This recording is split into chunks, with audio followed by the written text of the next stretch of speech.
Hello बच्चों। देखिए बच्चों, आज हम पढ़ने वाले हैं पॉलिनोमियल के बारे में। ठीक है, तो ध्यान दीजिए। देखो, पॉलिनोमियल जो चैप्टर है उसका हम एक रिवीजन की तरह कर रहेंगे। ठीक है, तो रिवीजन की तरह करेंगे, लेकिन चिंता मत करिए कि हम ये पूरा चैप्टर एक तरफ से पढ़ने वाले हैं। ठीक है, और ध्यान रखिए, मैंने एक प्रीवियस वीडियो बनाई है जिसमें मैंने आपको बता दिया है कि आपको क्या क्या पढ़ना है और क्या क्या नहीं पढ़ना है। प्लीज़ जिस बच्चों ने वो वीडियो नहीं देखे एक बार उसको देख लें, ताकि आपका फालतू के टॉपिक्स को पढ़ने में टाइम वेस्ट ना करें आप। ठीक है, समय बहुत कम है, पेपर बहुत नज़दीक आ गए हैं, तो इस वजह से आप टाइम का सदुपयोग करें।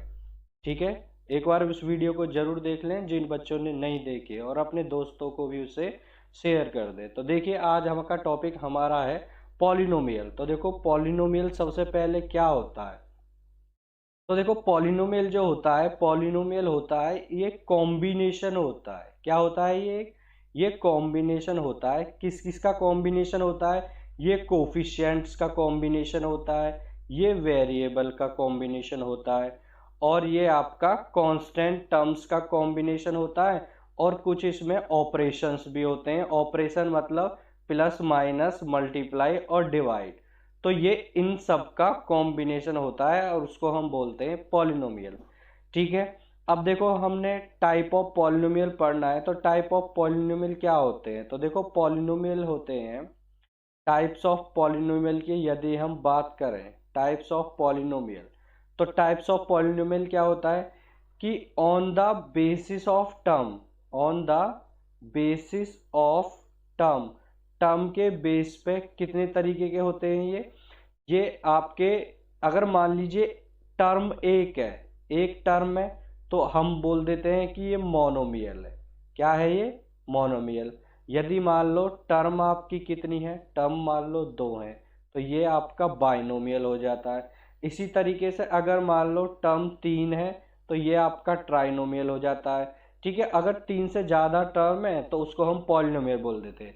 वैसे अगर मान लो जैसे मोनोमियल है, मोनोमियल में एक टर्म है, अगर एक से ज़्यादा ही टर्म होगी ना, तो उन सबको हम पॉलिनोमियल ही बोलते हैं। ठीक है, अच्छा यहाँ पे, लेकिन यहाँ पे जो दिया हुआ है वो यहाँ पे टर्म की बात नहीं की है, क्योंकि ये एक नाइन्थ क्लास में हम ये सब पढ़ चुके हैं। तो अभी हम टेंथ क्लास में हैं, तो टेंथ क्लास में सिर्फ टर्म की बात नहीं कर गई है, यहाँ पे बात करी गई है कि डिग्री की।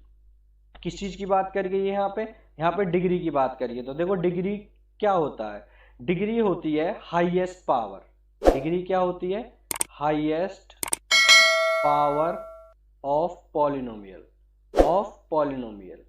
पॉलिनोमियल की, पॉलिनोमियल में जो हाईएस्ट पावर होगी, किसकी हाईएस्ट पावर? वेरिएबल की। पॉलिनोमियल की नहीं, वेरिएबल की हाईएस्ट पावर।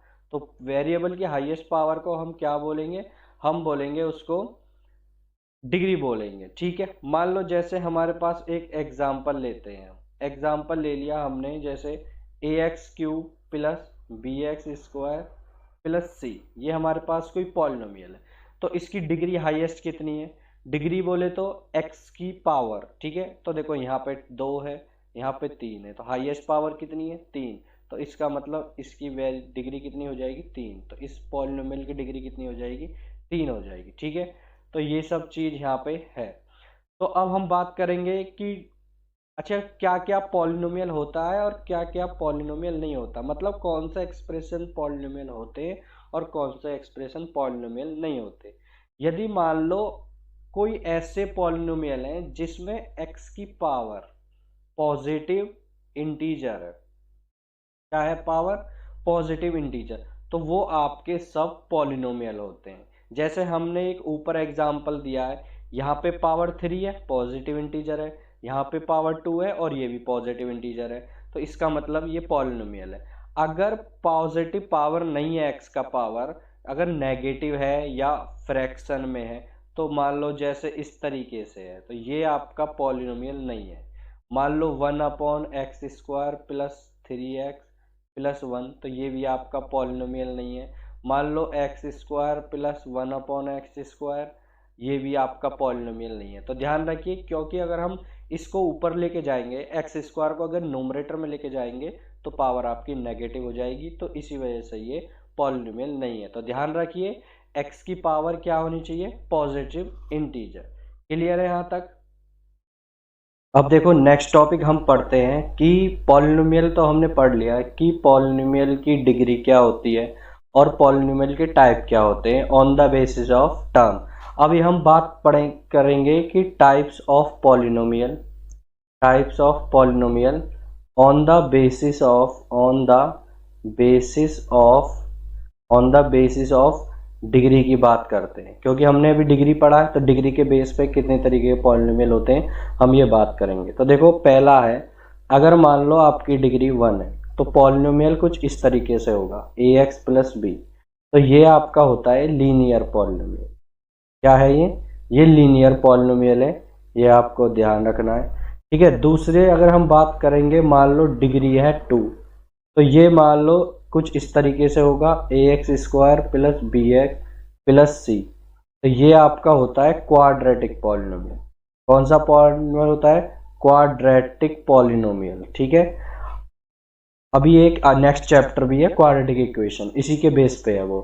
अब मान लो तीसरा है, अगर मान लो डिग्री 3 है तो उसमें क्या होता है ax cube plus bx square plus cx plus d, तो ये आपका क्या हो जाएगा, क्यूबिक पॉलिनोमियल हो जाएगा। क्यों हो जाएगा क्यूबिक पॉलिनोमियल, क्योंकि इसकी डिग्री 3 है। क्वाड्रेटिक की डिग्री 2 होती है और लीनियर की डिग्री हमेशा 1 होती है, तो ये चीज आपको ध्यान रखनी है। ठीक है, तो यहाँ पे यही सब बताया गया है कि क्या पॉलिनोमियल होता है, क्या पॉलिनोमियल नहीं होता। इसके बेसिस पे क्वेश्चन भी आएंगे।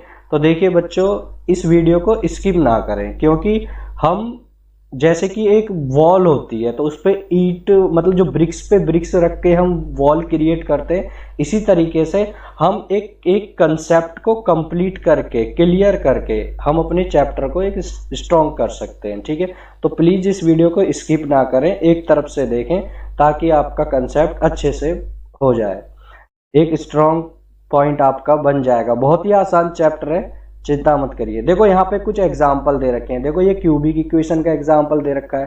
ठीक है, तो और ऊपर दे रखे थे लीनियर इक्वेशन, और मतलब लीनियर पॉलिनोमियल और क्वाड्रेटिक पॉलिनोमियल, उसके एग्जाम्पल दे रखे हैं, आप देख सकते हैं। ठीक है, अब नेक्स्ट देखो, नेक्स्ट क्या है यहाँ पे। अच्छा, यहाँ पे बताया है कि मान लो अगर कोई पॉलिनोमियल है मेरे पास px बराबर x square plus 2x plus 3, अगर मान लो हमसे पूछ रहा है कि एट x इक्वल टू 2 पे इसकी वैल्यू फाइंड करो, तो हम क्या करेंगे, इसकी x इक्वल टू 2 पे हमें वैल्यू फाइंड करना है, तो हम क्या करेंगे कि x इक्वल टू 2 है, इसका मतलब x की जगह 2 रख दो, तो p ऑफ 2 की वैल्यू हमें फाइंड करनी है, तो जहां जहां x है वहां वहां आपको 2 रख देना है। तो ये आप इस तरीके से सॉल्व कर सकते हैं। तो ये कितना आ जाएगा, देखो 4 प्लस 3, तो ये आ जाएगा 4 4 8 और 3 11, तो p ऑफ 2 की वैल्यू 11 आ गई। अब इस तरीके से जितने भी क्वेश्चन है, अगर मान लो किसी भी पॉइंट पे वैल्यू पूछ रहा है, मान लो x इक्वल टू -1 पे पूछ रहा है तो x की जगह -1 रख देंगे, और x इक्वल टू -10 पे पूछ रहा है तो x की जगह -10 रख देंगे। बस आपको वैल्यू पुट करनी है और कुछ नहीं करना है, जो उस वैल्यू पे निकलवा रहा है तो उस पे आप उसको रख दोगे, x की वैल्यू उसमें पुट कर दोगे। तो देखो जैसे यहाँ पे p ऑफ 2 की वैल्यू निकाल के दिखा रखी है। ठीक है, यही सब है इसमें और कुछ नहीं है। तो the value of px at x equal to k, इसका मतलब अगर x इक्वल टू k कह रहा है तो p k निकालना है हमें, मतलब x की जगह हमें k रख देना। ठीक है, यहाँ पे ये सब सॉल्व करके दिखाया गया है और इसमें कुछ भी नहीं है। ठीक है, अब देखो नेक्स्ट चलते हैं। नेक्स्ट क्या गया, बताया गया है कि जीरो ऑफ पॉलिनोमियल। अगर मान लो कोई पॉलिनोमियल आपको दे दिया और बोल रहा है कि जीरो निकालो पॉलिनोमियल के, तो कैसे निकालोगे। अगर मान लो आपको फाइंड करना है जीरो ऑफ पॉलिनोमियल, ये आपका एक नेक्स्ट टॉपिक है कि जीरो ऑफ पॉलिनोमियल अगर यदि निकालना है तो कैसे सॉल्व करते हैं। तो आपको क्या करना है, मान लो कोई भी पॉलिनोमियल है px बराबर 3x प्लस 1, ये कोई पॉलिनोमियल है, हमसे पूछ रहा है कि जीरो इसके फाइंड करो। क्या फाइंड करना है, जीरो हमें फाइंड करना है। तो कुछ नहीं करना है, आपको इस पूरे पॉलिनोमियल को जीरो के बराबर रख दोगे, पॉलिनोमियल को क्या कर दोगे, जीरो के बराबर रख दोगे, तो ये आपके यहाँ से जीरो निकलेंगे। तो देखो पॉलिनोमियल को मैं जीरो के बराबर रख देता हूँ, तो ये कितना आ जाएगा, ये आ जाएगा 3x प्लस 1 बराबर 0। तो 3x इज इक्वल टू कितना हो जाएगा, -1 हो जाएगा। और x की वैल्यू कितनी आ जाएगी -1/3। तो ये आपका 0 आ गया। इसका मतलब x इक्वल टू -1/3 जो है इस पॉलिनोमियल का 0 है। ठीक है, तो इस तरीके से हम 0 ऑफ पॉलिनोमियल भी निकाल सकते हैं। तो देखो नेक्स्ट टॉपिक क्या है। नेक्स्ट टॉपिक में यहाँ पे दे रखा है कि मान लो कोई भी एक पॉलिनोमियल है, तो इसमें बात करी गई है 0 ऑफ लीनियर पॉलिनोमियल बताया गया। तो आप देखो यहाँ पे डायरेक्ट बताया गया है कि कोफिशिएंट करके कुछ बताया है, coefficient of constant term upon coefficient of x. तो इसको रटने का जरूरत नहीं है, आपको बस पॉलिनोमियल को 0 के बराबर रखना है और यहाँ से x की वैल्यू फाइंड करनी है। 0 ऑफ पॉलिनोमियल का मतलब है फाइंड x, ये चीज आपको ध्यान रखनी है और कुछ नहीं करना है। इस तरीके के काफी क्वेश्चंस आपको देखने को मिलेंगे। ठीक है, ये सब इसमें याद रखना है कि करना कैसे है हमें। ठीक है, नेक्स्ट टॉपिक देखो क्या है। नेक्स्ट में इसमें कह रहा है, तो देखो यहाँ पे ये ग्राफ बना के दिखाया गया है। ठीक है, ऐसे देखो हम वही चीजें पढ़ेंगे जो हमारे काम की हैं। ठीक है, ऐसे बुक में बहुत कुछ दे रखा होता है, लेकिन जो चीज हमारे काम की नहीं है वो हम नहीं पढ़ेंगे, जहां से पेपर आएगा वही चीज हमें पढ़नी है। ठीक है, अब देखो नेक्स्ट टॉपिक है। यहाँ पे नेक्स्ट टॉपिक दे रखा है कि देखो ये है आपका, 1 मिनट, ये तो सब वही चीज है कि x वैल्यू निकलवाइए। देखो यहाँ पे x इक्वल टू 2 रख दिया, तो इसमें अगर x इक्वल टू 2 आप रख दोगे, ये है हमारे पास y is equal to x cube -4x। ठीक है, तो यहाँ पे हमसे पूछ रहा है x इक्वल टू 2 पे, तो x इक्वल टू -2 पे हमें वैल्यू निकाल के दिखा रखी है। तो ये पूरा टेबल बना दिया, तो -2 की पावर 3 और -4 इंटू -2। तो यहाँ पे देखो कितना हो जाएगा, ये तो हो जाएगा -8 और ये +8, तो ये 0 आ गया। प्लस माइनस कट जाते हैं, सेम क्वांटिटी है, सेम नंबर है, तो 0 आ गया। तो इस वजह से यहाँ पे 0 निकाल के दिखा दिया। तो इस तरीके से एक टेबल बनाया और उन पॉइंट्स को प्लॉट करके दिखा दिया, और कुछ नहीं दिखाया गया है। ठीक है, तो यहाँ पे ये सब चीज दिखाया गया है। अच्छा, यहाँ पे देखो नेक्स्ट टॉपिक क्या है। अब सीधा एक्सरसाइज पे आते हैं और इसमें कुछ बचा नहीं है। डिग्री आपको निकालना आ गया। अच्छा, यहाँ पे कोफिशिएंट और देख लो कोफिशिएंट कैसे निकालते हैं। मान लो जैसे मेरे पास ax² + bx + c, ये कोई इक्वेशन है। अगर मान लो हमसे पूछता है कोफिशिएंट ऑफ x² निकालो, तो सीधी सी बात है, जो x² के पास जो न्यूमेरिकल टर्म है वही उसका कोफिशिएंट हो जाएगा। मान लो एक इक्वेशन है x² - 3x + 4। अब हमसे पूछता है कि कोफिशिएंट ऑफ x पूछ रहा है, तो ध्यान रखना हमें जो x के पास कोफिशिएंट बोले तो न्यूमेरिकल टर्म, तो क्या है, तो ये आपका न्यूमेरिकल कोफिशिएंट हो जाएगा। तो x की वैल्यू मतलब कोफिशिएंट जो है x का वो -3 आ जाएगा, तो आपका ये आंसर हो जाएगा।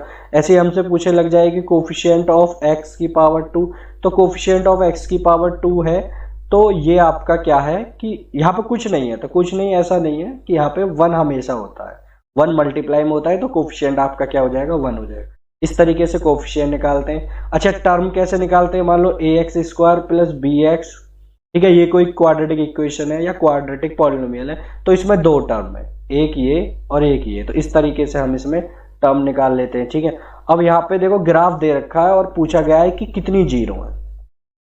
ठीक है, ग्राफ दे रखा है और बताया गया है कि कितनी जीरो, तो ध्यान रखना, देखो नंबर ऑफ जीरो किसके बराबर होता है। तो देखो यहाँ पे पहली एक्सरसाइज है आपकी 2.1। तो 2.1 में पहला क्वेश्चन है, ये पूछा है कि बताओ ग्राफ को देख के कि इसमें कितनी जीरो। तो देखो नंबर ऑफ जीरोज यदि हमें निकालनी है, तो मैंने बोला था कि x को 0 रखना, तो x को 0 रखना है, तो नंबर ऑफ जीरो जो है आपका मतलब जहां जहां x 0 हो रहा होगा, जहां जहां x 0 होने का मतलब है कि जहां जहां ग्राफ x एक्सिस को काटेगा या जितनी बार ग्राफ x एक्सिस को कट करेगा उतने ही आपके 0 होंगे। तो नंबर ऑफ जीरो बराबर x एक्सिस को जितनी जगह ग्राफ काटेगा, मतलब नंबर